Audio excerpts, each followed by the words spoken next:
नमस्कार बच्चों, कैसे हैं आप। आशा है अपने घर पर होंगे, स्वस्थ होंगे, सुरक्षित होंगे। बच्चों, कोरोना वायरस ने जो है अपना भीषण विस्तार देना प्रारंभ कर दिया है, तो ऐसे में हमारा बहुत बड़ा दायित्व बन जाता है कि हम खुद तो सुरक्षित रहें, खुद तो घर पर रहें ही, साथ ही अपने आसपास के लोगों से भी ये कहें कि वो स्वस्थ रहें, सुरक्षित रहें, घर पर रहें और हाथ बराबर साबुन से धोएं।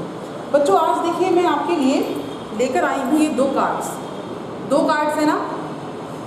देखिए अब जो है इन दो कार्ड्स को अगर मिला दिया जाए तो अब ये कितने कार्ड्स हो गए। एक कार्ड हो गया। आज कुछ हम ऐसा ही करने जाते हैं। यहाँ पर दो शब्द हैं, माता और पिता। कुल तीन शब्द हैं, माता और पिता। अगर हम इनको इस तरीके से जोड़ दें तो क्या बन गया, माता पिता, एक शब्द बन गया। आज वास्तव में हम कुछ ऐसा ही करेंगे। आज का हमारा शीर्षक है समास। बच्चों, समास की अगर बात की जाए तो समास का अर्थ होता है संक्षेप।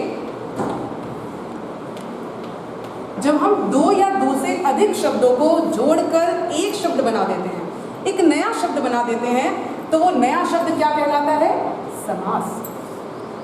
आज हम जानेंगे कि समास कितने प्रकार का होता है। उदाहरणों के माध्यम से उसको हम समझने का प्रयास भी करेंगे। समास समझने से पहले हम एक दो बातें और जान लेते हैं जो बहुत महत्वपूर्ण है समास के लिए। समास में तीन प्रकार के पद की बात की जाती है। पद तीन प्रकार का होता है। एक होता है प्रथम पद, एक होता है उत्तर पद, और फिर बनता है उसको मिलाकर समस्त पद। प्रथम पद, उत्तर पद, समस्त पद। जो अभी इन कार्ड्स के माध्यम से हम लोगों ने देखा था, माता और पिता, इसमें जो माता है वो क्या है, प्रथम पद। पिता क्या है, उत्तर पद है। जब माता और पिता इन दोनों को हमने मिलाकर संक्षेप में एक साथ लिख दिया, माता योजक चिन्ह और पिता, माता पिता, तो क्या बन गया, ये बन गया हमारा समस्त पद। ये तीन बातों को यदि आप ध्यान में रखकर चलेंगे तो आपको सारे समास अच्छे से समझ में आ जाएंगे और आप अच्छे से समास विग्रह करना भी सीख जाएंगे। एक और उदाहरण देख लेते हैं। राजा, पुत्र, बीच में हमारी विभक्ति भी एक है का, राजा का पुत्र। तो इसमें राजा जो हो गया वो कैसा हो गया, प्रथम पद हो गया।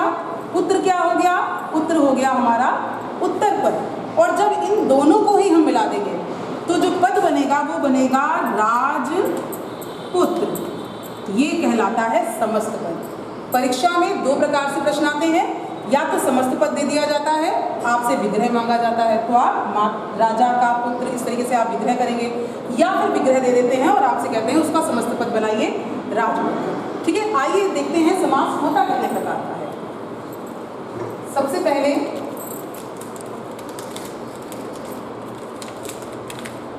समास आता है अव्ययी भाव समास।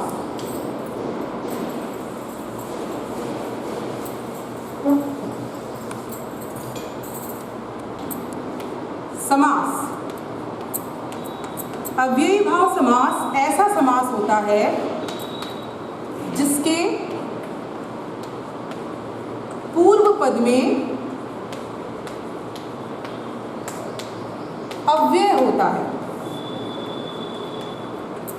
अव्यय होता है और एक खास बात यहाँ पर आती है, और यही पद प्रधान होता है।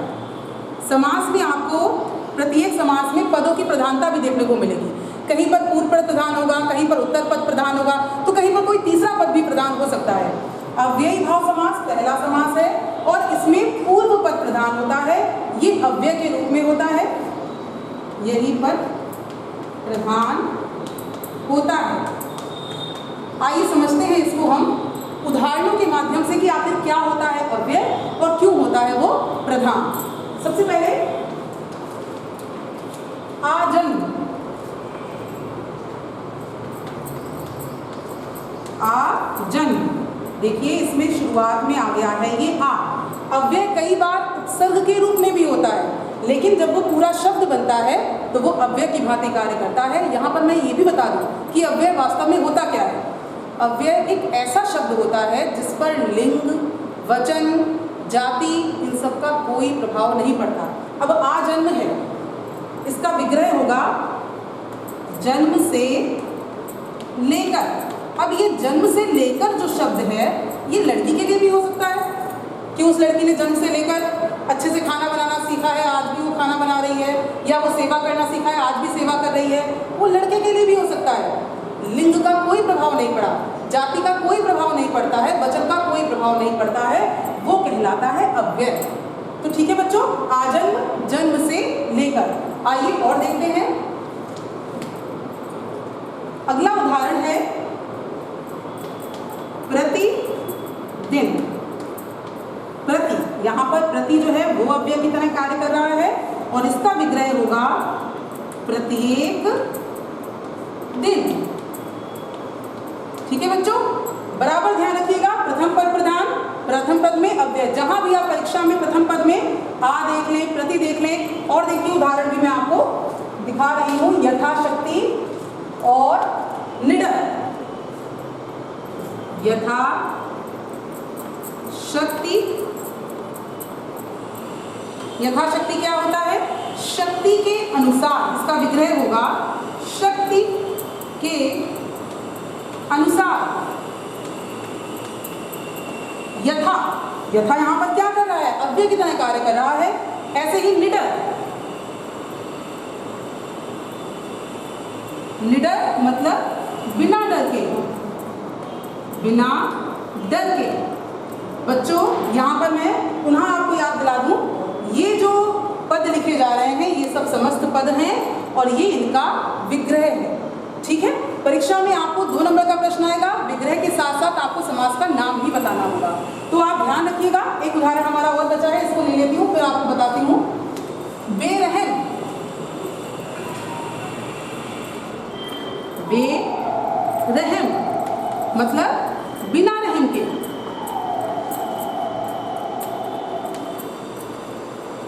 बिना रहम के। अब परीक्षा में जहां आप आ देखिए, प्रति देखिए, यथा देखिए, नी देखिए, बे देखिए। अब देखिए कुछ कुछ ही आपको उपसर्ग से मिलते हुए दिखाई देंगे।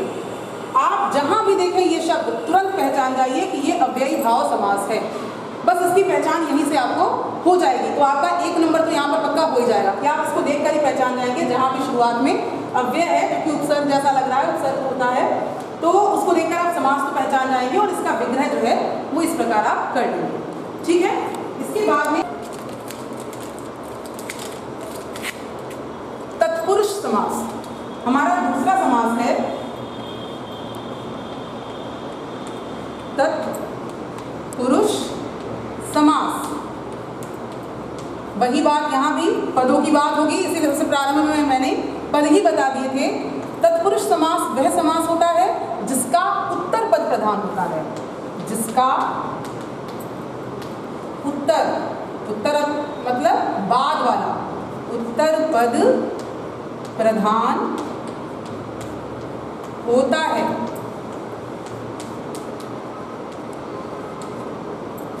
ये समास ऐसा समास है जो विभक्तियों के ऊपर टिका हुआ है। हिंदी जब आप रूप पढ़ते हैं तो आप देखते हैं कि कर्ता और संबोधन को मिलाकर 8 विभक्तियां हो जाती हैं, लेकिन तत्पुरुष समास में विग्रह को देखते हुए कर्ता और संबोधन को छोड़ दिया जाता है और बचे हुए जो कारक चिन्ह हैं, कारक चिन्ह कितने होते हैं? आप लोगों ने कक्षा 8 में पढ़ा होगा। कारक चिन्ह संख्या में मुख्य रूप से 6 होते हैं। कर्ता ने कर्म को करण से, संप्रदान के लिए, अपादान से, संबंध काकी के, अधिकरण में, पर, पे, ये आपने कारक चिन्ह पढ़े होंगे। तत्पुरुष समास में यही कारक चिन्ह छिपे हुए होते हैं। देखिए कैसे, उदाहरण लेते हैं और उदाहरण के माध्यम से हम इसको समझने का प्रयास करेंगे। सबसे पहला है सत्याग्रह। सत्याग्रह, इसका विग्रह अगर किया जाए तो होगा सत्य के लिए आग्रह। जब हम सत्य के लिए आग्रह करते हैं तो वो आग्रह कहलाता है सत्याग्रह। अब देखिए इसमें विभक्ति छिपी हुई है। कौन सी? के लिए, संप्रदान के लिए, चतुर्थी विभक्ति। तत्पुरुष समास की यही विशेषता है बच्चों, इसमें 6 विभक्तियां छिपी हुई रहती हैं। सत्य के लिए, कर्ता ने कर्म को करण से संप्रदान के लिए, तो यहाँ पर चतुर्थी विभक्ति छिपी हुई है, इसीलिए यहाँ पर तत्पुरुष समास है। और देखते हैं उदाहरण, यश प्राप्त, दो देख लेते हैं एक साथ। यश प्राप्त, और दूसरा उदाहरण हम लोगों ने यहाँ पर राज पुरुष। यश प्राप्त, यश को प्राप्त, यश को प्राप्त। अब देखिए यहाँ पर द्वितीय विभक्ति छिपी हुई है, कर्ता ने कर्म को, तो यहाँ पर कर्म तत्पुरुष हो गया द्वितीय विभक्ति होने के कारण। ऐसे ही राजपुरुष का विग्रह हो जाएगा राजा का पुरुष। यहाँ पर का छिपा हुआ है, का षष्ठी विभक्ति, संबंध का की के, तो यहाँ पर संबंध तत्पुरुष हो गया बच्चों। आगे देखते हैं, जो विभक्तियां होती हैं उन्हीं के आधार पर तत्पुरुष समास का नामकरण कर दिया जाता है। जैसे कर्ता ने, कर्ता को तो हमें छोड़ ही देना है, कर्म को है तो को कर्म का चिन्ह है, इसलिए उसको कर्म तत्पुरुष कह दिया। कर्ण से अगर आता है, यहाँ पर विग्रह करते समय से आता है अगर चिन्ह, तो वहाँ पर कर्ण तत्पुरुष हो जाएगा। तो इन्हीं चिन्हों के आधार पर तत्पुरुष को 6 भागों में बांटा भी गया है, इन्हीं कारक चिन्हों के आधार पर। अगले उदाहरण है शोकाकुल और शरणागत। शोकाकुल और शरणागत। शोकाकुल, शोक से आकुल, आकुल मतलब व्याकुल, परेशान। शरणागत, शरण को आगत, शरण को आगत मतलब शरण को आया हुआ। ठीक है, तो यहाँ पर करण तत्पुरुष हो गया क्योंकि करण से आ गया है चिन्ह, और यहाँ पर शरण को आगत है तो कर्म तत्पुरुष हो गया। तो ये हमारा तत्पुरुष समास था जिसका उत्तर पद प्रधान होता है बच्चों, और कारक चिन्ह 6 होते हैं, 6 उनके आधार पर तत्पुरुष समास भी 6 प्रकार का होता है। ठीक है, अब आइए बात करते हैं हम अपने अगले समास की। तीसरा समास हमारा कर्म धारय समास। कर्मधारय समास ऐसा समास है जिसमें पूर्व पद विशेषण होता है, विशेषण होता है तथा अंतिम पद विशेष्य होता है। अब ये विशेषण और विशेष्य क्या होता है? विशेष्य होता है विशेषण जो विशेषता होती है, विशेष्य जिसकी विशेषता बताई जाती है। कैसे, ये भी देखते हैं। चलिए, महापुरुष उदाहरण है इसका, महापुरुष। पुरुष कौन है? विशेष्य। पुरुष की विशेषता क्या है? कि वो महान है। उत्तर पद क्या होगा? विशेष्य होगा, और पहला पद क्या होगा? विशेषण होगा। इसका विग्रह क्या करेंगे? महान है जो पुरुष। महान है जो पुरुष, जो पुरुष महान है वो महापुरुष कहलाता है। यहाँ पुरुष की विशेषता ये है कि वो महान है। यहाँ पर विशेषण विशेष्य संबंध है, बाद वाला पद विशेष्य है और पहला वाला पद विशेषण है। इसीलिए बच्चों यहाँ पर कौन सा समास होगा? कर्मधारय समास होगा। जहाँ भी शुरुआत में आप विशेषता देख लीजिए, बात मान जाइए, समझ जाइए कि यहाँ पर कर्मधारय समास ही है। इसके अलावा देखते हैं, आइए, नीलकमल और महाकवि। नील कमल और महाकवि। नील कमल, कमल कैसा है? नीला है। कमल क्या है? विशेष है। उसकी विशेषता क्या है? कि वो नीला है। तो क्या आ जाएगा? नीला है जो कमल, नीला है जो कमल। ऐसे ही महाकवि, महान है जो कवि। देखिए हर पद में, हर आप समस्त पद में देखिए विशेषता बताई जा रही है, महान है जो कवि। एक और उदाहरण देखते हैं उसका, कृष्ण सर्प और पुरुषोत्तम। कृष्ण सर्प और पुरुषोत्तम। कृष्ण सर्प, कृष्ण माने काला, सर्प सांप, काला है जो सर्प, काला है जो सर्प। इसके बाद क्या है? पुरुषोत्तम, पुरुषों में है जो उत्तम, पुरुषों में उत्तम। तो बच्चों जहां पर उत्तर पद में, उत्तर पद विशेष्य होता है और प्रथम पद उसकी विशेषता बताता है, विशेषण होता है, तो वहां पर कर्मधारय समास होता है। ठीक है, आइए बढ़ते हैं हम अपने अगले समास की ओर। बहुत ही सरल हमारा द्वंद्व समास, इसको पहचानना भी बहुत आसान है बच्चों। फटाफट देखते हैं इसको। द्वंद्व समास। द्वंद्व, द्वंद्व क्या होता है? द्वंद्व युद्ध सुना होगा आपने, दो लोगों के बीच किया गया युद्ध। दो लोग, जब युद्ध होगा दो लोगों के बीच में, तो साधारण बराबरी वाले लोगों में ही युद्ध होता है, तब ही युद्ध कर सकते हैं। तो यहाँ भी कुछ बच्चों ऐसा ही है।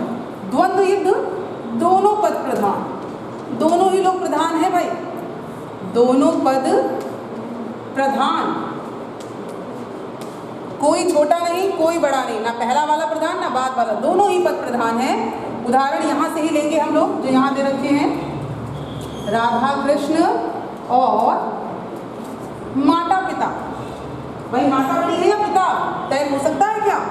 नहीं ना। जो महत्व माता का है वही महत्व पिता का भी है। भाई दोनों पद प्रधान हैं।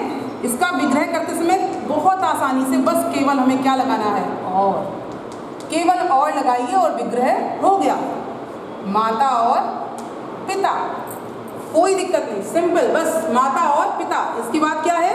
राधा कृष्ण। राधा को बड़ा कहोगे या कृष्ण को?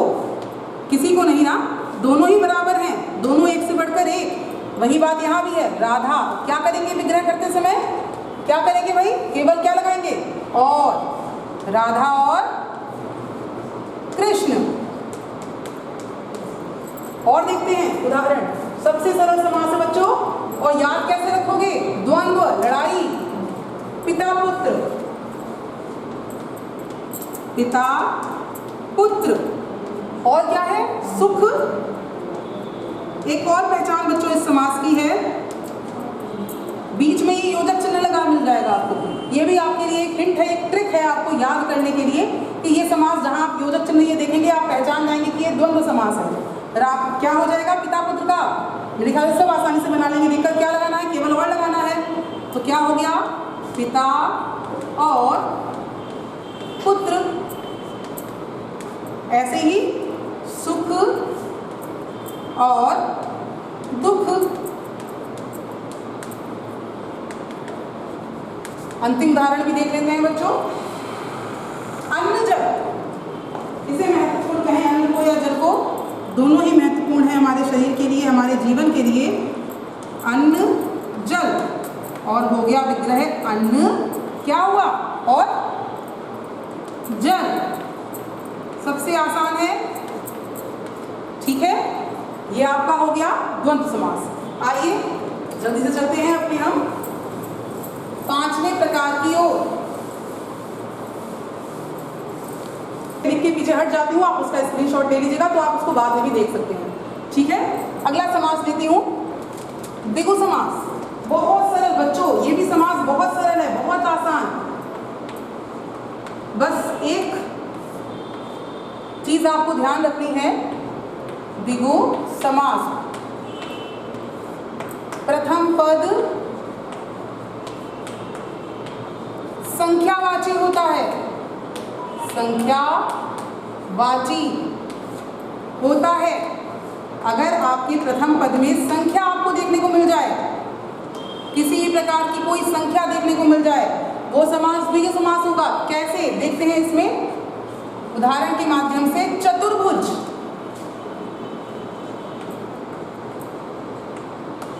चतुर्भुज, चतुर संख्या है 4, क्या विग्रह हो जाएगा?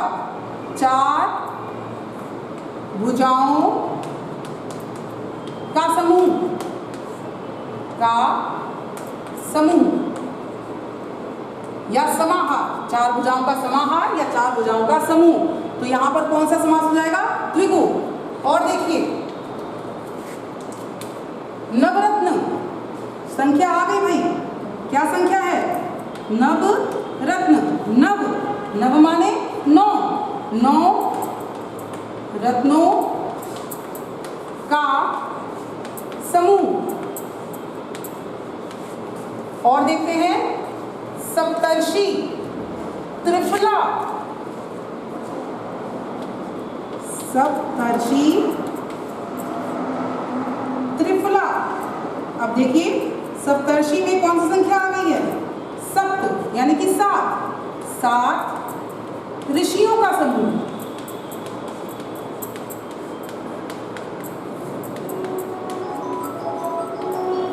ऐसे ही त्रिफला, कितनी संख्या आ गई? 3, 3 फलों का समूह, 3 फलों का समूह। और अंतिम उदाहरण देख लेते हैं, इसका क्या है? पंचवटी। कविता ही पढ़ी है आपने भाई, आपके सिलेबस में कविता भी है। पंचवटी किसकी है कविता? मैथिली शरण गुप्त जी की। पंचवटी 5 वटों का समूह। वट क्या होते हैं? क्या होते हैं वट बच्चों? 5 वट माने होता है वृक्ष। 5 वटों का समूह या 5 वृक्षों का समूह भी आप इसको लिख सकते हैं। ठीक है, तो ये हो गया हमारा द्विगु समास। इसके बाद में आप इसका स्क्रीनशॉट ले लीजिएगा आराम से, ताकि आप बाद में इसको देख सकें। अंतिम समास की तरफ हम बढ़ेंगे अपने बहुव्रीहि समास। देखिए बहुव्रीहि पढ़कर ही लगता है कुछ बड़ा भारी भरकम समास होगा, ये कुछ ऐसा है भी इसके साथ में, मगर डरने की जरूरत नहीं है, कठिन बिल्कुल नहीं है, आसान है। बस ये है कि ये थोड़ा सा अलग है। बहुव्रीहि समास। अब बच्चों यहाँ ना तो पहला पद प्रधान ना उत्तर पद प्रधान। अब प्रश्न उठता है वो प्रधान कौन है? प्रधान है अन्य पद, या कह सकते हैं तीसरा पद। तीसरा पद प्रधान होता है बच्चों, तीसरा पद प्रधान होता है। अब ये तीसरा पद क्या होता है? प्रश्न ये भी आता है भाई मस्तिष्क में, उदाहरण के माध्यम से अभी समझते हैं। लंबोदर, लंबोदर, लंबोदर लंबा है उदर जिनका। कौन है वो बताइए? लंबा है, सोचिए बच्चों, लंबा है उदर जिनका। अब जिनका, वो जिनका कौन है? सीधी सी जो लड्डू खाते हैं बहुत सारे, अर्थात गणेश भगवान जी, अर्थात गणेश। लंबा है उधर जिनका अर्थात गणेश। अब आपको गणेश लिखने की इतनी जरूरत नहीं भी है, अगर आप केवल इतना लिखेंगे लंबा है उधर जिनका, तो भी आपका विग्रह मान लिया जाएगा। ठीक है, क्योंकि कई बार ऐसा होता है अन्य पद कई हो सकते हैं, तीसरा पद कई हो सकता है। कुछ तो रूढ़ हो गए, अभी बताऊंगी, उसका अंतर ही बताऊंगी मैं। पहले बात करते हैं नीलकंठा। नीलकंठा, नीला है कंठ जिनका। किसका कंठ है नीला? नीला है कंठ जिनका। समुद्र मंथन के समय निकले हुए हलाहल का पान किसने किया था? शंकर भगवान जी। ठीक है, अर्थात शिव। इसीलिए उनका कंठ जो है वो नीला है, और उनको इसीलिए हम नीलकंठ भी कहते हैं। नीलकंठ एक चिड़िया भी होती है, उसका कंठ भी नीला ही होता है। कंठ माने ही गला, और नील माने नीला, नीले गले वाले, विष पीने से उनका गला नीला हो गया था। अब देखिए आ गया है पीताम्बरा। जो बात अभी मैं आपसे कह रही थी कि आप जो अन्य अर्थ है, जो तीसरा पद है, उसे आप चाहे कहिए चाहे ना लिखिए, वो एक ही बात है, क्योंकि कई शब्द कई लोगों के लिए प्रयोग होते हैं। जैसे पीताम्बरा है ना, पीताम्बरा पीला है अंबर जिनका। आप बताइए भाई पीला किसका अंबर है? पीला है अंबर जिनका। अब भाई वो कृष्ण भी हो सकते हैं, कृष्ण जी भी पीताम्बर पहनते थे, राम जी भी पहनते थे पीताम्बर, विष्णु भगवान भी पहनते थे पीताम्बर। तो इसीलिए यदि आप इनका नाम नहीं लिखेंगे तो भी काम चल जाएगा। फिलहाल हम लिखे दे रहे हैं यहाँ पर विष्णु जी को मान लेते हैं, अर्थात विष्णु। अगर अर्थात लिख ही रहे हैं तो लिख देते हैं, अन्यथा ऐसी कोई लिखने की जरूरत नहीं है। ये इसीलिए मैं यहाँ पर विशेष रूप से लिखे दे रही हूँ ताकि आपको पता चल जाए कि ये तीसरा पद प्रधान है जो दिख नहीं रहा है, जिसको आपको सोचना पड़ेगा। आइए अंतिम दो उदाहरण फटाफट देख लेते हैं। चक्रपाणी और दशानन। ऊपर का आप स्क्रीनशॉट ले लीजिए ताकि मैं ये उदाहरण निकाल सकूं।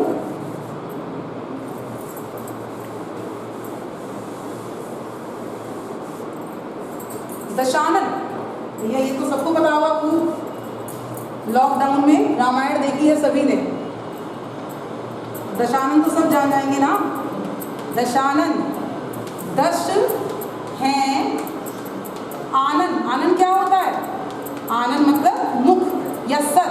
10 हैं आनन जिनके, अर्थात क्या? अपने आप लिख लोगे या मुझे लिखना होगा? रावण,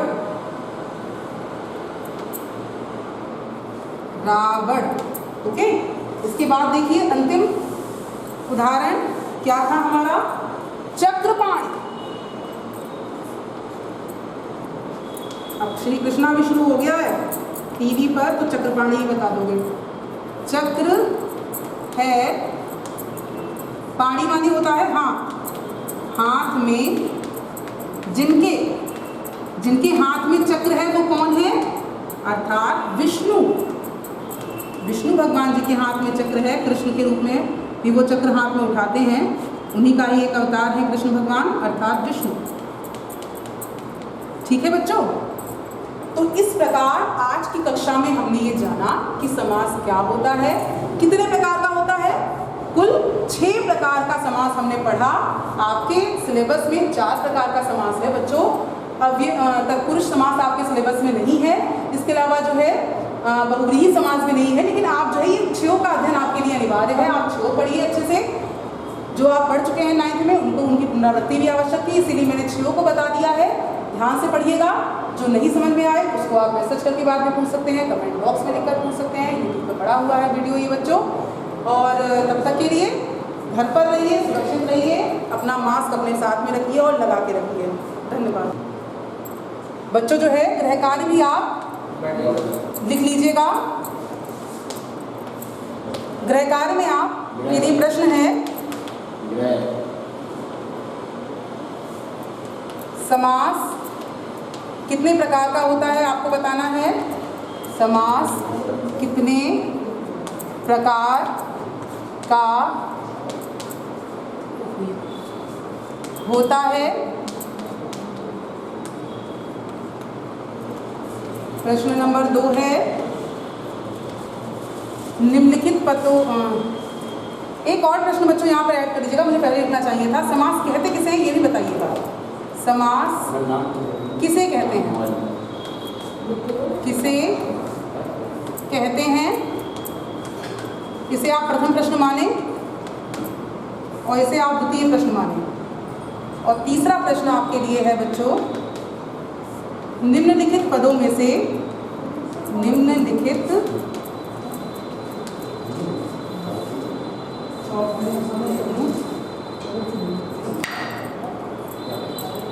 पदों का समास विग्रह कीजिए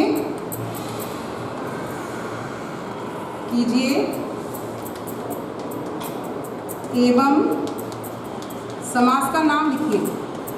बच्चों ये 2 नंबर का प्रश्न आपका, अगर यदि आप अच्छे से कर लेंगे तो तैयार हो जाएगा। समास का नाम लिखिए।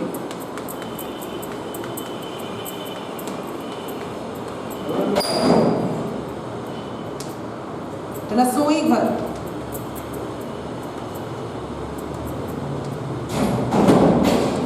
निर्मक्षिका,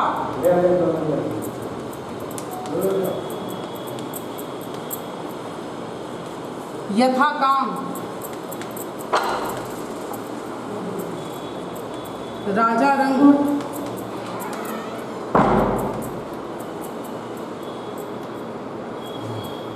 चौराहा,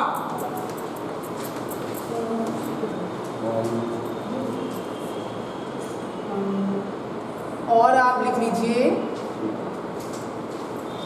कुपुरुष।